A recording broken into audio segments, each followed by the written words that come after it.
নমস্কাৰ বন্ধু বান্ধৱীসকল, ঘৰুৱা দিহালৈ স্বাগতম জনাইছোঁ। আজি পূৰ্ণিমাৰ ৰাতি পূৰ্ণ চন্দ্ৰলৈ চাই কৈ দিয়ক এই এটা শব্দ, ভাগ্যত ঘটিব চমৎকাৰ। বন্ধু বান্ধৱীসকল, হিন্দু ধৰ্মত পূৰ্ণিমা তিথিৰ বিশেষ মহত্ব আছে। এইদিনা শ্ৰীহৰিৰ লগতে মা লক্ষ্মীৰ পূজা আৰাধনা কৰিলে ঘৰলৈ সুখ সমৃদ্ধি আহে।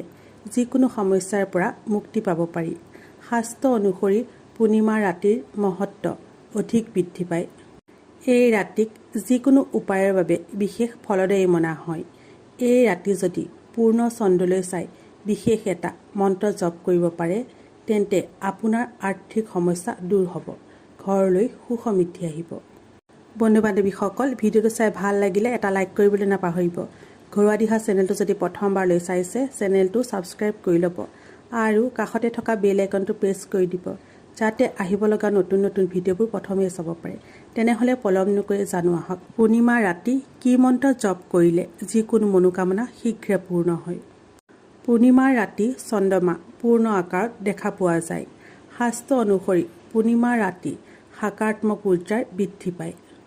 এই ৰাতি যদি চন্দ্ৰমাৰ বিশেষ মন্ত্ৰ জপ কৰে, আপোনাৰ ভাগ্যৰ দুৱাৰ খোল খাব, আৰ্থিক উন্নতি হ'ব, মনোকামনাও পূৰ্ণ হ'ব। এই উপায়ৰ বাবে চন্দ্ৰমা যেতিয়া পূৰ্ণ আকাৰত থাকিব, তেতিয়া চন্দ্ৰমালৈ চাই শুদ্ধ মনেৰে আৰু পূৰ্ণ বিশ্বাসেৰে এই মন্ত্ৰ জপ কৰিব। মন্ত্ৰ জপ কৰাৰ সময়ত ভৰিত জোতা বা চেণ্ডেল পিন্ধি নল'ব আৰু মহিলাসকলে মাহেকীয়াৰ সময়ত এই উপায় নকৰিব।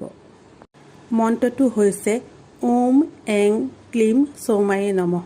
আকৌ এবাৰ কৈ দিছোঁ, ওম এং ক্লীম চৌমায়ে নমঃ। এই মন্ত্ৰ আপুনি কমেও 11 বাৰ জপ কৰিব। সম্পূৰ্ণ শ্ৰদ্ধা আৰু বিশ্বাসেৰে এই উপায় কৰিলে চন্দ্ৰদেৱৰ অসীম কৃপা লাভ হয়। চন্দ্ৰদেৱৰ কৃপাত আৰ্থিক উন্নতিৰ লগতে ঘৰলৈ সুখ সমৃদ্ধি আহিব। বন্ধু বান্ধৱীসকল, যদিহে ভিডিঅ'টো চাই ভাল লাগিল, কমেণ্টত শুদ্ধ মনে লিখিব জয় মা লক্ষ্মী। তেনেহ'লে আজিলৈ আহোঁ, ধন্যবাদ।